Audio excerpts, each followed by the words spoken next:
In the wake of the pandemic's devastating blows, individuals and communities have borne the weight of businesses lost and lives shattered. Yet in the face of adversity, providing them the chance to rise again can help these people regain their footing and embark on a path of revival. I'm Pinky Webb, and this is Business Matters, where doing good is good business.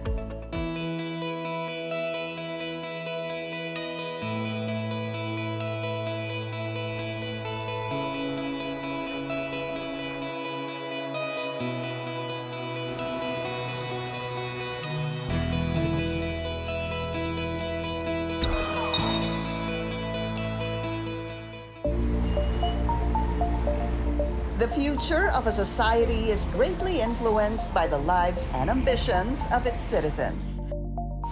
However, in a nation brimming with untapped potential, the struggles faced by individuals with limited opportunities pose a hindrance to the progress needed for inclusive change.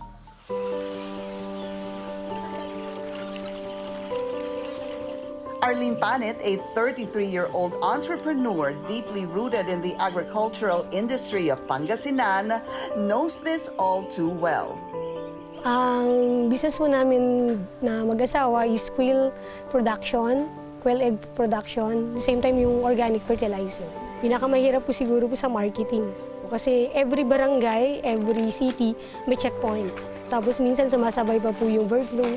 So yung mga iba pong bayan, ayaw nilang papasukin ng mga itlog. Minsan po, wala pa kami nakukontak na tao pero dinadala namin doon para lang itanong kung gusto nilang kumuha. Tapos yung presyo, hindi na kami nasusunod, sila na. The couple is no stranger to setbacks. Their previous business in pig farming suffered a devastating blow during the African swine flu outbreak, leading to the loss of all their savings. Kung bibilangin talaga po siguro, nasa 400 to 500,000 pesos. Even yung asawa ko na, hindi ko siya makausap kasi sobrang depressed niya. Pray to God na magkaroon kami ulit ng negosyo. Despite the looming uncertainty, Arlene and her husband mustered the strength to persevere and give it another shot. Wala pa kami stable that time na trabaho talaga. Ang hirap. Kasi hindi naman po lang 10,000, 30,000 yung nalabas mo doon.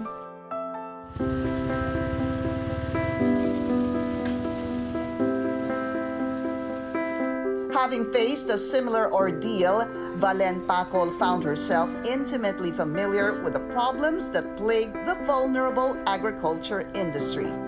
Noon kasing 2015, nalugi po kami sa pagsasaka. Doon po kami bumagsak talaga. Talagang binalak ko na rin magpakamatay nun.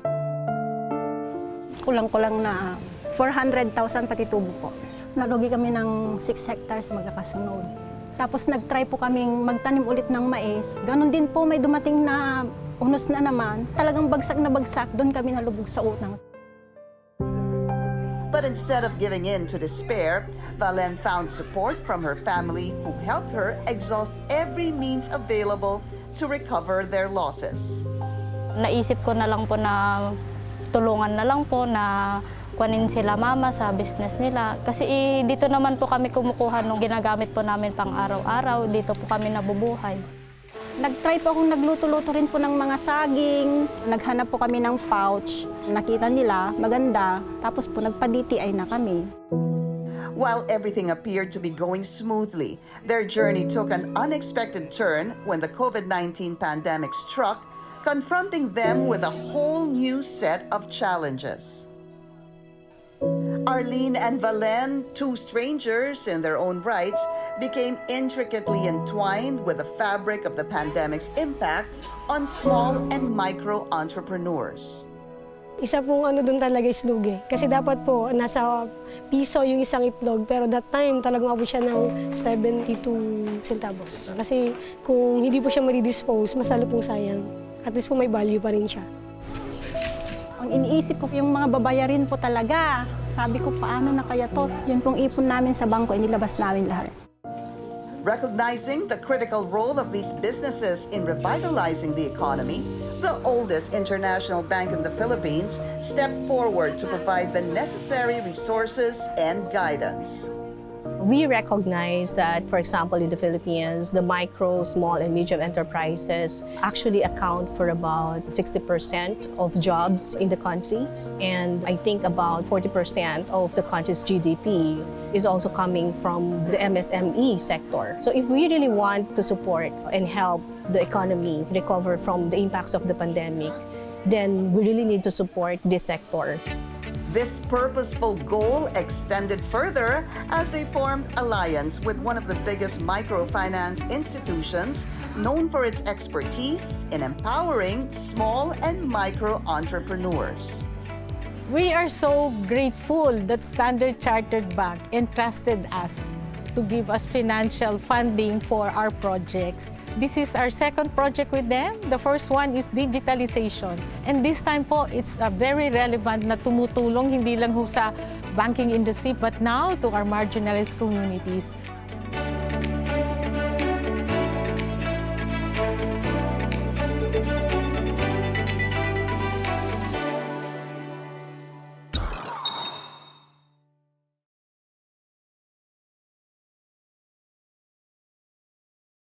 As countless individuals found themselves in desperate situations, organizations rallied to extend a helping hand.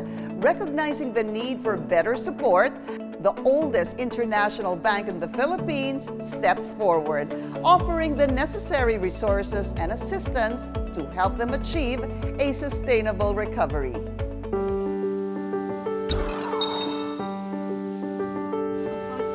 Long before the onset of the pandemic, a program has emerged with a mission to uplift marginalized groups and associations across the globe. The Futuremakers initiative has not only brought hope, but has also enabled its beneficiaries to overcome challenges and thrive in their respective fields. Futuremakers by Standard Chartered Bank is the global initiative of the bank, which tackles inequality by addressing through financial literacy and economic inclusion. And we do this through skills, capacity building, skills training to help them get more chances to be employed, or through financing or work capital, giving them access to funding so they can start their small and micro businesses. For some, the program is merely a form of assistance or support. But for Arlene and Valen, it became a lifeline that resuscitated not only their businesses, but also their lives. Meron daw pong programa ang SPI, together po ng Standard Chartered Bank, tapos hindi po masyado mabigat. Para sa amin na nagsisimula ulit at bumabangon, malaking bagay po. May in-offer na program po sa mga age 18 to 35 years old na babae po. Tapos doon po, parang doon na po ako naipasok sa SCB po, nakakatuwang po ng TSPI. Kasi po nangangailangan rin po kami ng kapital noon na pag-umpisa po dito ulit sa business namin para po maka-recover po ulit. Kaya po namin grinab yung opportunity na yun. Marami ho sa aming mga clients are awardees in terms of how they progress over time. The direct correlation of helping them, making them realize who they are, na God's gift of life and yung talent nila, it's God's gift. TSPI is here to share our knowledge, to teach them the discipline, and that is where we see Standard Chartered Bank also sharing our mission vision. It's very much aligned. Aside from business support, this partnership has been instrumental in providing job opportunities, particularly during the pandemic, just like in the case of Jessica, who went from being a job order employee to becoming a job provider. That time, pandemic time, maraming nawalan ng trabaho. Mga kasama ng asawa ko sa trabaho, lumapit sa akin. Ate, ma'am, pwedeng pumasok kami dito pansamantala. Sa nakikita ko kasi, God's will talaga yung binigay niya sa akin tong lahat ng blessings. Galing po ako sa mahirap na pamilya, kaya alam ko kung paano ang hirap. Now, her small fresh lumpia business has expanded into a Pinoy specialty kitchen, providing jobs to over 13 individuals. Masasabi ko po na ang El Bonitas po ngayon ay nakakatulong na. Kahit small business lang kami, nandyan yung mayroon akong pinag-aaral, mayroong scholarship, nagkakaroon po ako ng feeding program. By extending support, mentorship, and resources to entrepreneurs like Jessica, Futuremakers is actively promoting gender equality and inclusivity in the business sector and taps another important advocacy that aligns with government initiatives, the empowerment of differently abled persons. Maraming mga panukalang batas are in place in the protection of women and persons with disability, or I'd rather say persons of determination. Dito nakikita ho natin sa pag-ikot natin ang gumagalaw talaga yung mga kababaihan. Kailangan natin kilalanin and acknowledge their contribution to society. With this program, we are hoping to be able to support and provide more capital, access to financing to more than 300 women micro-entrepreneurs, not just in Luzon, but nationwide. And that's the reason why we also work with TSPI, because we feel partnering with them will allow us to deliver our own objective for the program. We have lived the mission vision all these years of helping more than 2 million individuals already, giving them the hope of a kabuhayan program, social development services. Maganda po yung programa because that is how to build the future. Nakakapag-supply na po kami sa mga pasalubong centers, sa mga school, tas sa mga dati pong resellers ni Mama, tas mga customers po na taga iba't ibang lugar. Hindi tayo pinabayaan ng Panginoon kasi nadapa ka, pero binigyan lang siguro tayo ng pagsubok para bumangon muli. Parang nagkaroon kami ulit ng pag-asa, yung hope, na parang hindi lang dahil na bumagsak ka na, stay ka na doon. Masasabi kong dahil dyan sa dalawang yan, sa partnership ng TSPI and Standard Chartered Bank, may future tayo. Championing equality and inclusiveness is key to shaping a nation that leaves no one behind. And by recognizing the inherent value and potential within every individual, we unlock a world of possibilities and opportunities where everyone can aspire, prosper, and contribute.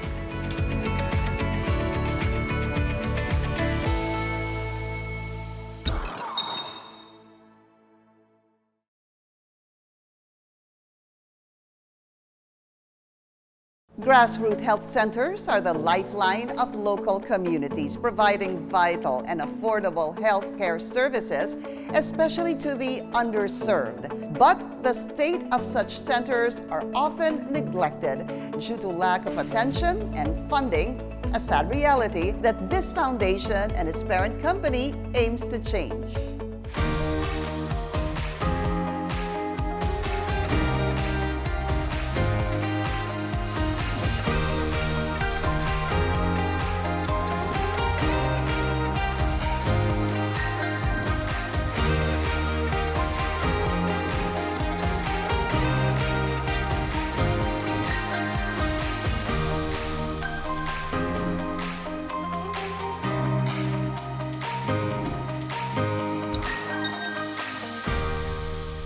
Grassroots health centers play a crucial role in keeping the health of a rural community, providing accessible healthcare services as well as emergency response and treatment. These health centers ensure that the medical needs of the local populace are well taken care of.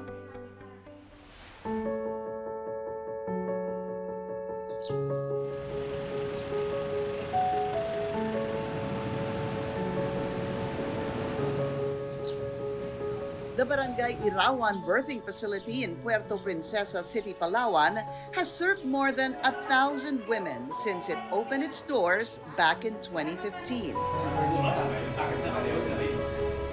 Catering to the nearby barangays as well as indigents from far-flung communities, this facility has been a lifeline for the underserved thanks to its accessibility. Napakalaga po ng birthing facility, lalo na po dito sa amin sa Barangay Irawan. Kami po yung parang nasa sentro, liban po sa birthing home. Yung health center din po namin na ito, pag minsan may mga aksidente sa kalsada, dito po nadadala para po bigyan po siya ng pangunahing lunas.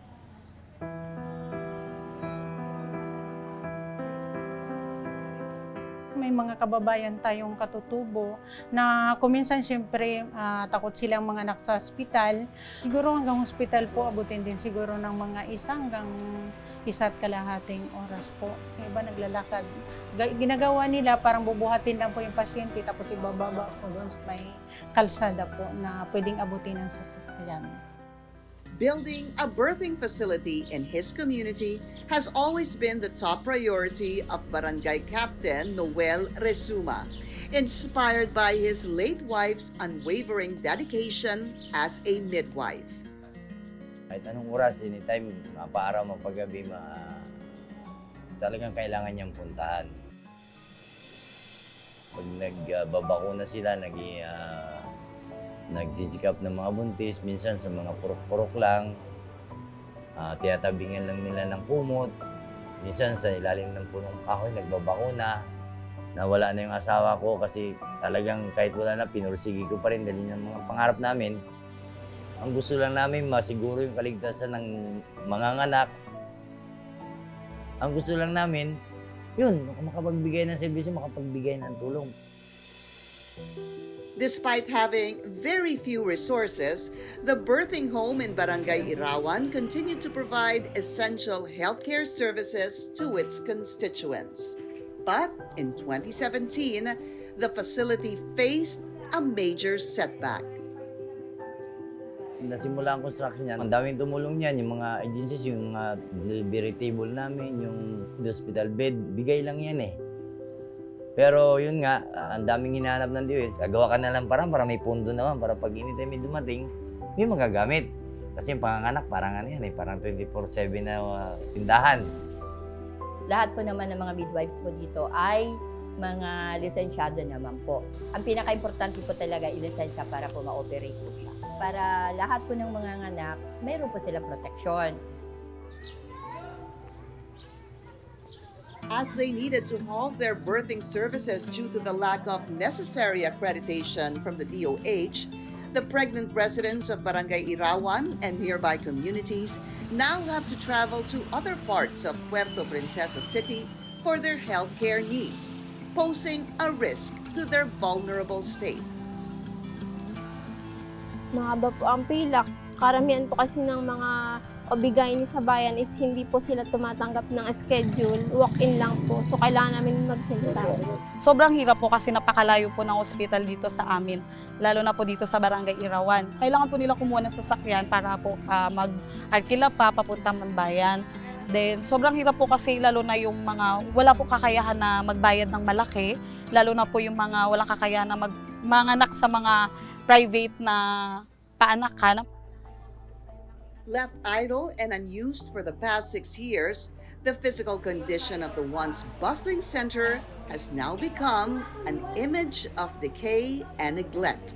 Its closure greatly affected the safety and well-being of pregnant women in the community. Malaking pagkadismaya talaga. Malungkot. At yun, bumalik na naman. Meron na namang nanganganak sa bahay. May mga pangyayari pa nga na may nadisgrasya kasi hilot yung nagpaanak. Pagdating sa ospital, di doon arrival na.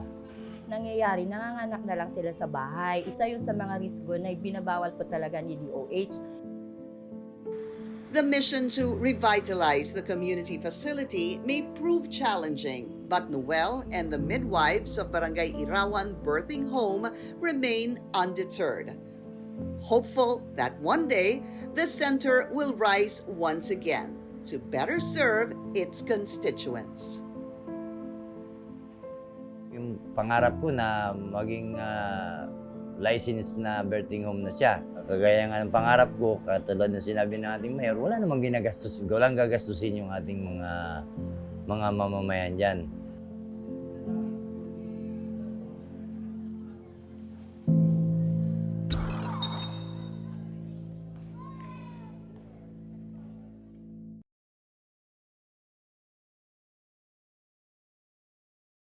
The impact of accessible healthcare on vulnerable populations goes beyond medical terms, instilling a sense of dignity and worth to the marginalized and health workers acting as a beacon of hope to those who need it the most.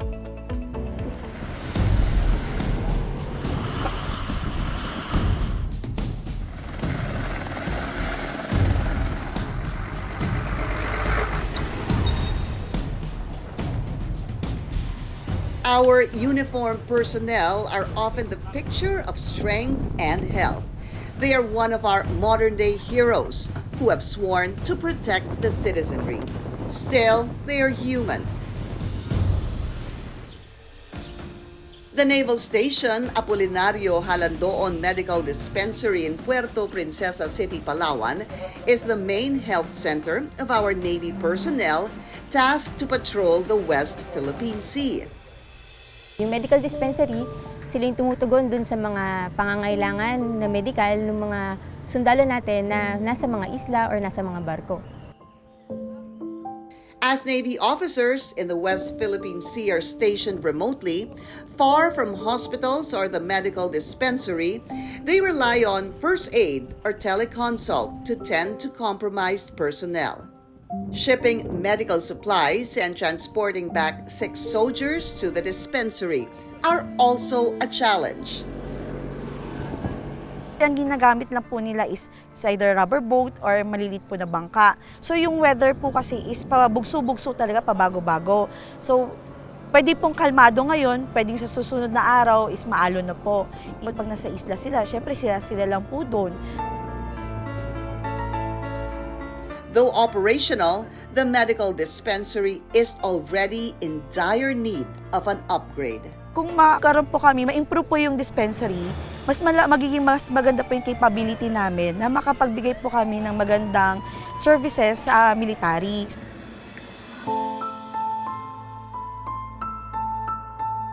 Despite the limitations of Barangay Irawan Birthing Home and the Naval Station, Apolinario Halandoon Medical Dispensary, their staff continue to show unwavering commitment in providing the healthcare needs of their communities. The impact of accessible healthcare on vulnerable populations goes beyond medical terms. It instills a sense of dignity and worth in those who might otherwise feel marginalized. Furthermore, let us not forget the indispensable role of community healthcare workers who tirelessly serve at these centers. These dedicated individuals are the lifeblood of our grassroots healthcare system. With the unmatched dedication of the health workers, how efficient would these health facilities be if they were empowered to attain modern standards? Healthcare, as we all know, is an essential aspect of human well-being.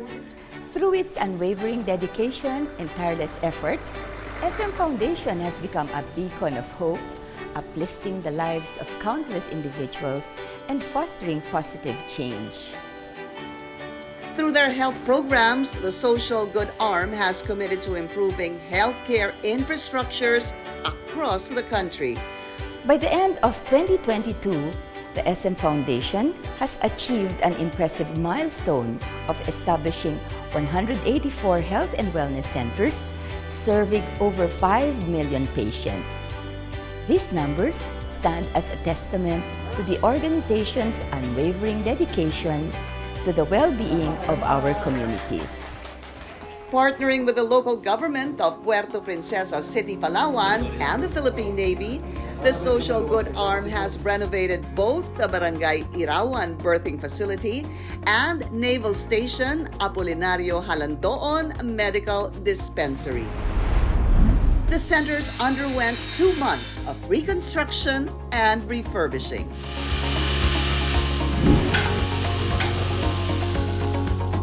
To give new life and renewed hope to the communities they serve.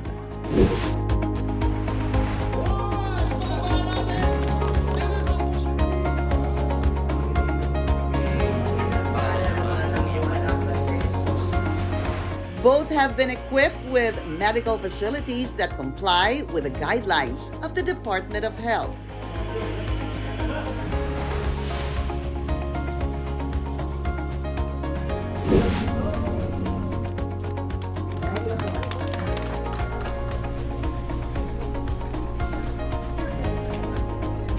But more than going through progressive upgrade, every 4 hours, we have incorporated innovative solutions such as rainwater catchment systems to ensure efficient water management within the facility.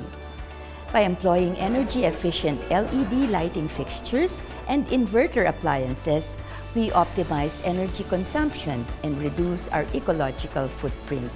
We have taken significant steps to enhance indoor air quality in this health center by coating 80% of the facility with air cleaning paints.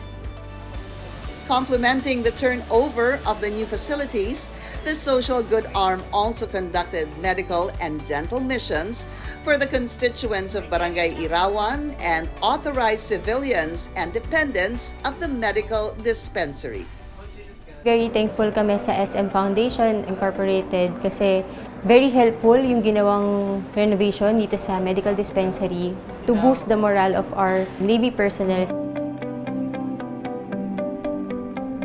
Ako talagang tuwang-tuwa ako at masayang-masaya kasi ang dami ko na rin napuntang mga birthing home. Malayong-malayo siya dito sa ating binigay ng SM Foundation na malaking tulong talaga sa mga kabarangay ko. At sana marami pang matulungan yung SM Foundation, lalo na pagdating sa kalusugan. Serving as a beacon of hope in delivering the much-needed medical assistance to those who need it most. Let this health center serve as a reminder that progress should be inclusive, leaving no one behind in our collective journey toward a brighter future.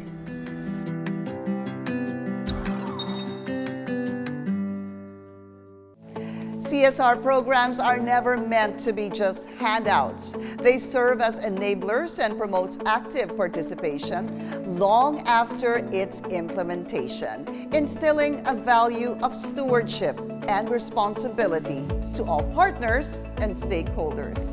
Join us again next week as we share more inspiring stories of communities and people whose lives have changed for the better. For comments, suggestions, and updates, do follow us on our social media accounts. I'm Pinky Webb, and this is Business Matters, where doing good is good business.